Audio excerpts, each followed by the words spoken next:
Stop. Before you do anything else right now, before you scroll, before you skip ahead to the next thing waiting for your attention, I need you to hear this. God is saying no, not to you, not about your worth or your calling or your future. God is saying no to what is about to happen to you if you miss what this message is carrying. And the reason this is marked as an emergency is not for the algorithm. It is because what is on the other side of the next few minutes is either the thing that changes your trajectory or the thing you will spend years wishing you had paid closer attention to in the moment it was available. So here is where we begin. God has set something up. A specific arrangement placed specifically for you at this specific point in your story. Not in general specifically. There is a sequence of events, a convergence of timing, people, and resources that God has been engineering for longer than you realize. And the enemy knows about it. The enemy has been watching the sequence develop, and the enemy has installed exactly one trap directly inside the setup. One specific mechanism designed to make the person for whom the setup was arranged either dismiss the whole thing as ordinary or walk away from it as dangerous. And the tragedy is not that most chosen ones get taken out by something dramatic and obvious. The tragedy is that most chosen ones get taken out by something quiet, by a reaction pattern so familiar they do not even register it as a decision when it happens.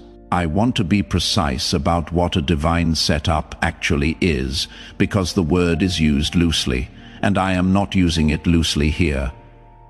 When God engineers a setup, the setup is not a test of your worthiness.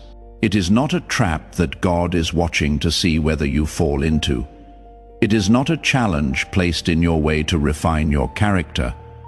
Though character refinement may happen as a byproduct, a divine setup is a specific alignment of circumstances, timing, people, and resources that God has arranged to move a chosen one from one level of their assignment to the next. It is a transition mechanism. It is the kind of moment that when chosen ones look back from the other side of it, they describe as the thing that changed everything. The pivot point, the clear line between who they were before and who they became after. Divine setups are not always dramatic. Some of them look completely ordinary from the outside. Some of them are a conversation, a decision, a message that arrives in an ordinary format at an ordinary time. The extraordinary nature of the setup is not always visible in the packaging. It is visible in the consequences, in the trajectory change that follows the choice to engage fully with what God placed there versus the flatness that follows the choice to scroll past. And here is what makes divine setup so significant in the larger story. A chosen one who crosses through a divine setup does not just advance their own calling. They carry an authority into their next season that they could not have accessed without the specific passage. The enemy understands this. The enemy does not just want to delay you. The enemy wants to prevent you from acquiring what only comes from crossing through the specific thing God arranged, which is why the trap is not placed around the setup. It is placed inside it where you will not see it as a trap because you are already inside the thing God is doing. I am going to describe 5 specific forms this trap takes inside a divine setup, and I need you to listen for the one you recognize, not the most dramatic one. Not the most extreme version, the one you have actually encountered, the one you have actually used, even when you thought you were being wise or careful or discerning, because the enemy does not craft one-size-fits-all traps. The enemy studies the specific person, the specific history, the specific wound that is most adjacent to what God is currently arranging, and the trap is built from material you already know and in other contexts have every reason to trust. This mission of carrying these precise truths about divine setups and the traps inside them to the chosen ones who need to see them clearly before the moment of decision passes takes real investment to sustain. Behind every word here is prayer, preparation, and the faithful partnership of people who received something real and chose to carry it forward. If you believe I am speaking to you right now, tap the like button and let it be your first act of listening. Subscribe so you do not miss the rest of what I have to say to you, and type Amen in the comments so that your agreement is written down where you can return to it later. The first form is the familiarity dismissal. This is when a divine setup arrives in completely ordinary packaging. No thunder, no supernatural confirmation, no feeling of profound significance to mark the moment. It looks like something you have encountered before in a different context. An opportunity that does not feel remarkable. A door that opens quietly without the weight you expected. A God-arranged door to carry. And the trap is the thought pattern that says, if this were truly from God, I would feel something more significant than what I am feeling right now. So the chosen one passes through without fully engaging. They are present in body but absent in depth. The surface level of the encounter is engaged while the deeper invitation goes unrecognized, and the setup moves through without the chosen one ever understanding what was available inside it. The second form is the wound redirect. This is the most surgically precise of the 5. The enemy locates the specific previous wound that is most adjacent to what God is trying to do now. Not a distant wound, the recent one. The one that still has a live edge on it. The last time something looked like this, it ended in a specific kind of disappointment that cost you something you are still in some way paying for. The last time you followed something that presented itself as a calling, it placed you in a situation that felt like exposure and abandonment. So when God arranges the present setup, the enemy does not argue against it theologically. The enemy does not suggest that you are unworthy or that God does not love you. The enemy simply redirects your attention to the evidence from the last time, and the chosen one, acting from what feels like entirely reasonable self-protection rather than fear, steps back from the edge of what God arranged. The protection reflex is real. The wound that activated it is real. The enemy simply pointed at it from exactly the right angle and at exactly the right moment. The third form is the urgency inversion. This is when God is doing something in sequence and the enemy collapses the timeline artificially. God builds a setup in layers. There is a sequence to the arrangement. There is a process of preparation that the setup requires in order to produce what it is designed to produce.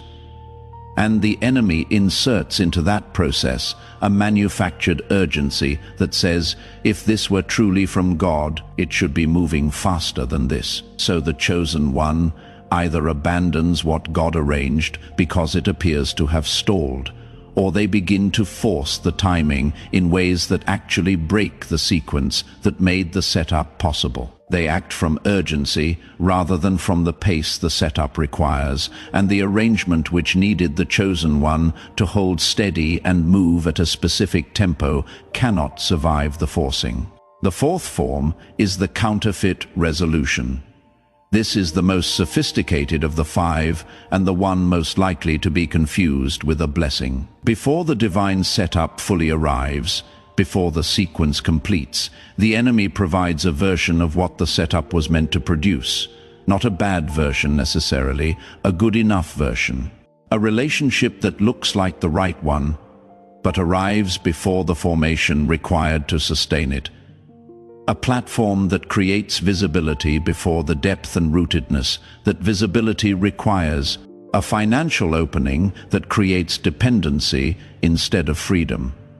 Because the character development the setup was meant to produce had not yet happened, the chosen one receives what looks like an answer. The pressure and hunger that was supposed to sustain them through the full process of the setup is released prematurely.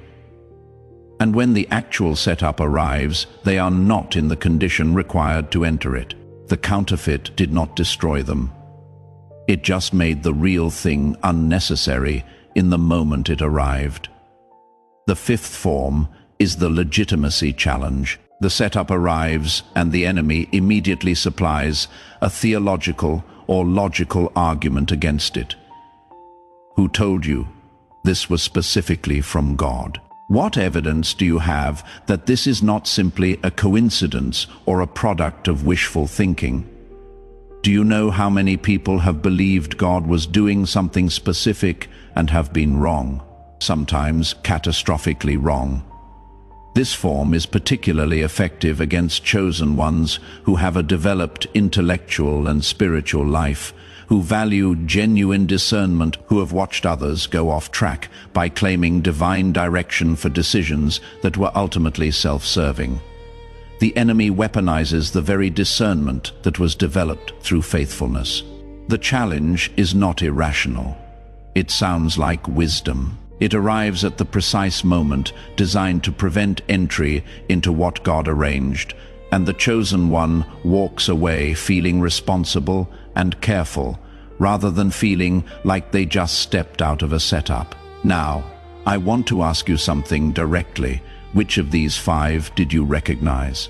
Not the one that sounded most interesting theologically, the one your chest responded to, the one that matched a specific season you have been through or a specific moment you are in right now. Because the reason God said no, no, no is not that the setup is too dangerous for you to enter. It is that the enemy has placed one of these 5 traps inside the setup, and without seeing it clearly, the most sincere and capable chosen ones walk into the trap from inside the very thing God arranged for their advancement. Today we are going to do something different. We are going to see it clearly before the moment of decision arrives. I want to go deeper into why the trap works. Not just the 5 forms which we named in the first part of this message, the mechanics underneath them. Because if you only know what the trap looks like from the outside, you can recognize it in hindsight. But if you understand why it works, you can recognize it in real time while you are inside the setup before the moment of decision has passed. The trap works because of a specific dynamic that shows up in every major divine setup recorded in Scripture. And I have studied enough of these stories in enough depth that I can tell you the pattern is not accidental. It is not coincidental that the same mechanism appears in the story of Joseph, and in the story of Ruth, and in the story of Daniel, and in the story of the disciples on the road to Emmaus. The mechanism is the same because the enemy understood the mechanism before any human being did. And the mechanism is this: every divine setup requires a moment of active, non-defended receptivity in order to produce what it was designed to produce. And that specific state, non-defended receptivity, is precisely what the trap is designed to prevent. This work of finding the chosen ones inside their divine setups and giving them the setup literacy to recognize the trap before the moment of decision passes continues because of the faithful partnership of people who receive something real here and chose to seed into it. Support this mission through the link in the pinned comment and in the description below. Every contribution reaches the next chosen one before the setup they are currently in passes, without them ever understanding what was available inside it. Give what your spirit confirms. The link is right there. I want to use a specific story to illustrate this because the abstract explanation is not enough. This is the story of Elisha and the servant at Dothan. Most people who know this story focus on the army of horses and chariots of fire that God revealed to the servant when Elisha prayed for his eyes to be opened. The supernatural element is compelling, and it is the part that gets repeated. But the thing that most people pass over is what was happening before Elisha prayed. The servant was already present, already awake, already looking at the same situation Elisha was looking at. The information was available to both of them at the same time, Same eyes, same morning, same location, same visible threat surrounding the city. The difference was not information. The difference was receptivity. Elisha was in a state that allowed him to see what was actually present. The servant was in a state of fear, contracted perception, which narrowed his field to the visible threat and blocked access to the larger reality that was also present in the same space. God did not create a new reality for the servant when Elisha prayed. God opened access for the servant to a reality that was already there. The setup had been in place the entire time. The servant simply was not in the condition required to receive it.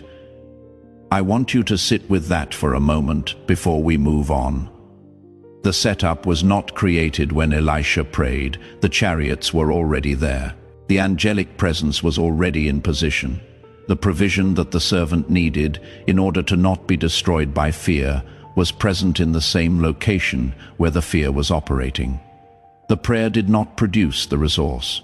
The prayer opened the receiver, and the moment the receiver opened, the resource that had been present and inaccessible became present and available. This is the model for what happens inside a divine setup.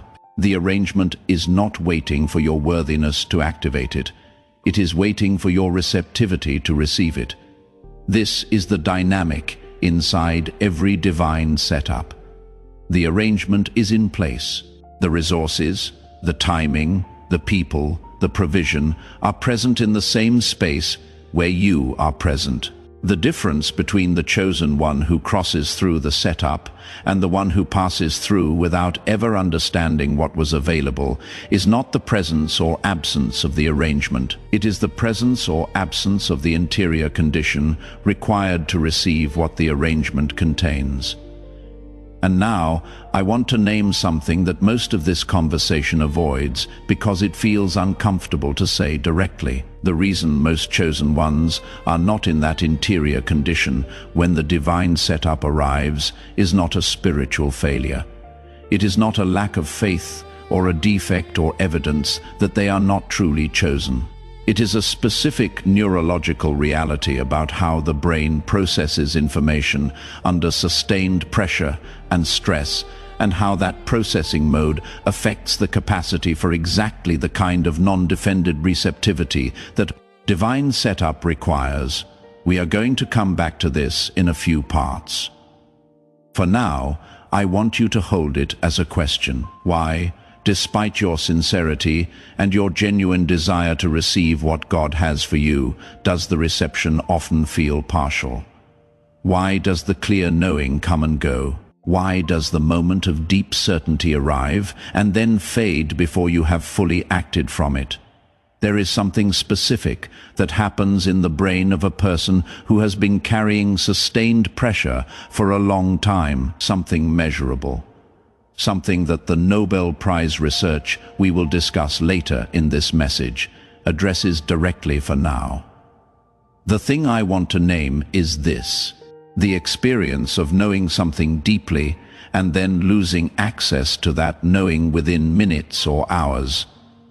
The experience of being certain in one moment and uncertain in the next. The experience of the signal arriving clearly and then becoming static is not a spiritual symptom. It is a neurological one, and neurological symptoms have neurological solutions. Let me tell you about a woman I will call Rachel.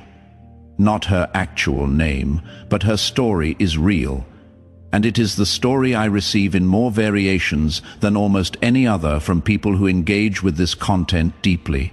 Rachel had been in a specific season of preparation for years, not passive preparation, active, committed, costly preparation. She had said yes to every invitation to grow that had arrived in that season. She had done the inner work. She had built the disciplines. She had cleared the debts and the relationships and the mental patterns that she knew were blocking her. By every metric she was aware of, she was ready. And then the divine setup arrived. It did not look the way she had imagined it. It arrived as a specific invitation to step into a space that was adjacent to her calling, but not exactly her calling as she had been holding it. It arrived with an unusual messenger, someone she would not have expected God to use based on her existing understanding of how God had been working in her life. It arrived quietly, without confirmation from the people she had been asking for confirmation. And Rachel, who was sincere and prepared and genuinely chosen, did 2 of the 5 things we named in the first part of this message. She applied the familiarity dismissal because the packaging was unfamiliar, and then she applied the legitimacy challenge because she could not get confirmation from the sources she had been consulting. The setup passed, not gone permanently. God does not abandon setups, but the sequence that was arranged moved into a different configuration. The specific convergence of timing and people and resources that was present in that window was no longer present in the same way 6 months later. And what Rachel described when she finally understood what had been available was not regret in the dramatic sense. It was a quiet, specific grief for the particular version of the thing that had been arranged for that moment, that was no longer available in that exact form. She also described something that I want to name directly because I have heard it in enough variations to know it is not unique to her. She said that in the weeks after the setup passed, she returned to the memory of the invitation repeatedly, not to analyze it, because something in her kept reaching back toward the quality of what had been present in that first moment of contact, that initial flash of knowing before the analysis began. It was as if the deeper part of her understood what the analytical part had dismissed, and was not willing to fully accept that dismissal as final. That reaching back is significant. It is the signal trying to be heard after the moment for acting on it has passed. It is the receiver trying to stay open past the point where the transmission was available. She told me she knew in the first 10 minutes that something was significant about the invitation. There was a knowing that was present below the level of her analytical evaluation, but she had no reliable way to hold on to that knowing while the analysis was running. By the time she had completed the discernment process she had learned to run, the knowing had faded and the analysis had produced the result it tends to produce when it runs without the counterweight of deep receptivity. It said, "Not enough evidence. Wait. Let me say something about that specific experience."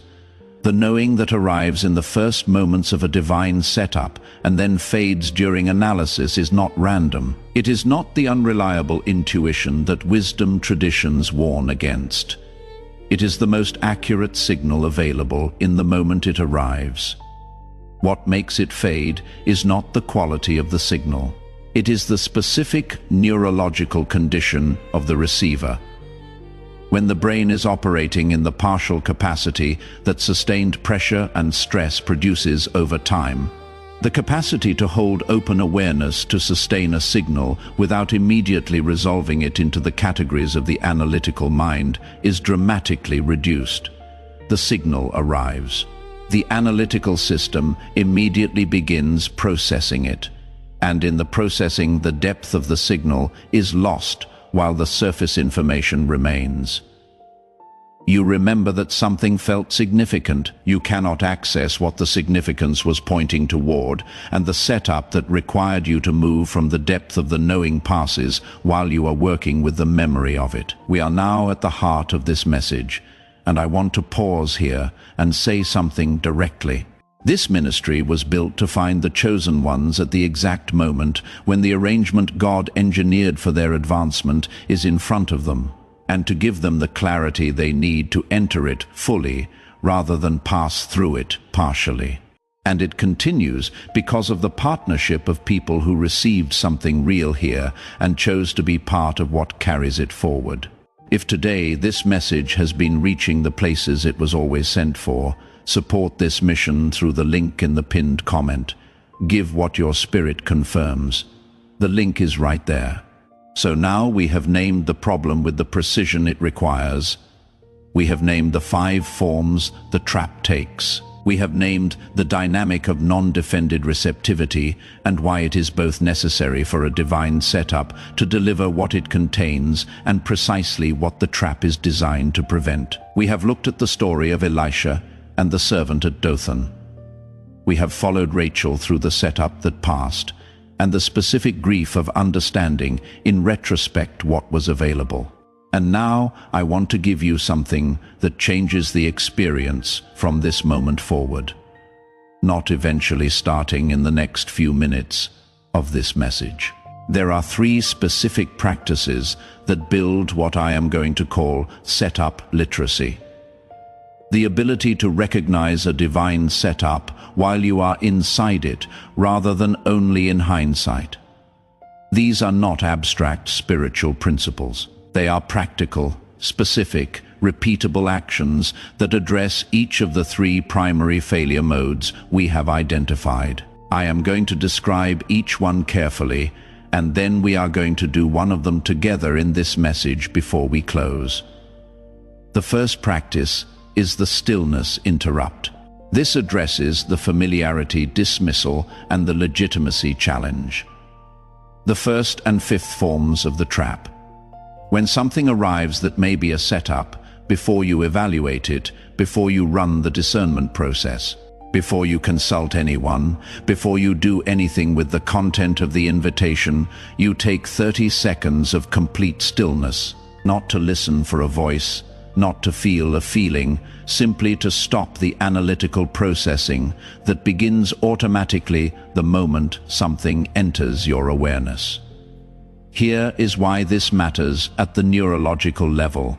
The analytical mind processes at a specific speed and tends to reach resolution quickly. The deeper receptive capacity of the right hemisphere processes more slowly and requires the analytical system to pause in order to contribute its reading of the situation. 30 seconds of stillness after an invitation arrives is not a spiritual technique. It is giving the full brain a moment to register what is present before the faster analytical system files it under familiar categories and moves on. Most chosen ones have never tried this because it feels too simple. The setups that have passed by them while they were in the middle of their discernment process were not resolved by a more sophisticated process. They were resolved by 30 seconds they did not give themselves. There is a specific quality that the deeper receptive process carries that the analytical system does not produce, and that quality is available in the stillness that follows the arrival of an invitation before the analysis takes over. It feels like a particular kind of spaciousness, like the question is held open rather than immediately pressed toward resolution. Some people describe it as a warmth. Some describe it as a weight in the chest that is not uncomfortable. Some describe it simply as knowing without knowing why they know. Whatever the description, it is the reading that the full brain produces when both hemispheres are given a moment to register what arrived together before the left hemisphere begins the processing sequence that tends to narrow the field down to what is already known and categorized. The second practice is the signal journal. This addresses the wound redirect and the counterfeit resolution, the second and 4th forms of the trap. The signal journal is a simple practice. Anytime you have an experience of the knowing I described in the previous part of this message, the flash of recognition that arrives before the analysis starts, you write it down. Not the analysis. Not your evaluation of whether the signal is trustworthy, the raw signal. What it felt like. Where in your body it was present. What it was pointing toward at its most basic level before the thinking started. The reason this practice changes the dynamic is that it creates an archive that the analytical mind cannot revise. The wound redirect works partly because the analytical mind reframes the signal after the fact.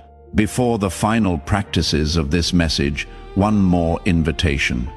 You have stayed through every form of the trap named, through the Elisha and servant at Dothan's story, through Rachel's that passed, through the neurological truth about why receptivity fails under sustained pressure. This ministry will keep delivering this kind of precise divine intelligence to the chosen ones who are inside their setups and need to see clearly before the window closes. The text discusses the importance of developing trust in one's own intuitive signals through practices like maintaining a signal journal which tracks initial responses before analytical interference occurs. This journal serves as an evidence base that helps individuals recognize patterns over time, restoring confidence in their inner knowing that has often been undermined by past analytical evaluations. Additionally, the concept of the setup assumption encourages individuals to adopt a posture of receptivity, focusing on what God is currently arranging in their lives. This shifts the perspective from defensively evaluating the relevance of experiences to actively seeking understanding of the broader context and requirements of the sequence of events unfolding. The text emphasizes the necessity of remaining open to subtle signals, teaching that this receptivity is a learnable skill supported by neurological foundations. Maintaining a community where individuals share their signals can further enhance this practice, diminishing feelings of isolation. Finally, it highlights the need for addressing underlying neurological issues caused by sustained pressure to fully engage with these practices. Referencing Dr. Roger Sperry's discovery about the synchronized operation of brain hemispheres for optimal cognitive processing. When synchronization in the brain is disrupted due to ongoing pressure and stress, the left hemisphere dominates while the right hemisphere quiets, diminishing whole brain awareness without affecting intellectual capacity or commitment. The analytical system remains functional, but receptive capacity suffers, impacting the ability for deep understanding and insight. Most children exhibit whole brain synchronization naturally, but by adulthood, only a fraction maintain this level. This decline is attributed not to choice, but to modern life's pressures. The resulting gap causes individuals, especially those with significant callings, to operate below their full neurological potential. Experiences shared by individuals reveal that they feel blocked despite various practices. A team of neuroscientists led by Dr. Daniel Barron developed an 8-minute auditory sequence called the Genius Switch, designed to restore hemisphere synchronization. Unlike other sound-based tools, it directly addresses the root issue of disconnection. This method targets those who have sought deeper connection and understanding, eliminating the fog caused by reduced brain function. Dr. Barron's work is distinct. Other similar products lack the necessary neural technology. Detailed information about the Genius Switch and access options is transparently available through the link provided. Clinical-grade home neurofeedback hardware typically costs between $5,000 and $7,000. Excluding software, Dr. Barron and his team aim to create an affordable solution, resulting in a product valued by neuroscience colleagues at $500. Yet it is available for just $49. Currently, there is an additional discount, reducing the price to $39. The offer includes an unconditional guarantee, allowing users to experience an 8-minute sequence anytime. If the improvements seen by 18,000 prior users aren't felt, users can request a full refund with no conditions. 4 bonuses are included: a guided visualization from a top Calm platform teacher, a grocery guide for brain health, a foundational text on contemporary practices, and a daily habits guide for sustaining brain synchronization. If you resonate with the described experiences of cognitive struggles, this tool isn't just supplementary, it restores necessary capacities. The message emphasizes that divine setups are not fleeting. Their recognition requires a restored ability to perceive and act upon them, making it essential for lasting clarity. The neurological foundation is what truly sustains moments of clarity, urging a simple daily practice at a low cost. The message emphasizes fixing mechanisms to enhance effectiveness in recognizing divine signals. It reassures that ongoing preparation is purposeful, leading to significant outcomes rather than a stagnant holding pattern. God's arrangements are genuine, and this message aims to provide the understanding needed to transition from contemplation to action. A moment of stillness is encouraged to process these insights, affirming the presence of a consistent signal that has been interrupted by previous barriers. The encouragement is to overcome various traps that hinder progress, reaffirming that God's setup is alive and not reliant on perfect certainty for engagement. Listeners are urged to recognize their worthiness and the reality of their situation as the tools for transition have been given. The final challenge of legitimacy is addressed, emphasizing that the message applies to everyone, dispelling doubts of being unworthy. Participants are encouraged to witness and articulate their experiences, fostering community specificity that diminishes the trap's grip. The conversation will continue, emphasizing growth and the transformation of the almost cycle through collective engagement and spiritual insight. Now, 4 things before this message closes. The first is your declaration. Go to the comments right now and type the number of the trap form you recognized from the 5 that were named, or simply type, "I see it," as the moment your own voice acknowledges which specific mechanism has been operating in. Your story as the act of setup literacy that begins with naming what was previously unnamed. Type it now. The conversation continues in the comments. The second is the like button. Press it now, not as a casual gesture. Press it as the act of a spirit that receives something real and precise here and wants this message to reach the next chosen one who is currently inside their divine setup, without the tools to recognize what is available. Inside it, when you press like, you carry this word further. 1 click, do it now. The third is the subscribe button. Hit it now and turn on the notification bell. This message named the problem, named the mechanism, and named the 3 practices. The next message in this sequence carries the next layer of what setup literacy requires. Stay connected to the channel that was built to find you at the exact moments this kind of precision is needed. Subscribe. Now, the 4th is to share this message today. There is a chosen one in your world who is also inside a divine setup right now, applying one of the 5 trap forms without knowing it is a trap, who also has the arrangement in front of them and cannot see because of the specific contraction that sustained pressure produces. Send this to them. Post it. Be the means by which setup literacy reaches the next chosen one before their window closes. The setup is not gone. The arrangement is still in place, and now you have the tools to enter it, and so it is. Do not let this sacred moment of destiny pass you by. Your breakthrough is waiting. If you desire to deepen your connection, join Archangel Michael's inner circle immediately through the exclusive link in the pinned comment. Whether by buying a coffee, making a donation, or becoming a member of our community. This is how you guarantee you never miss the direct, personalized messages that are specifically meant to elevate and empower your life.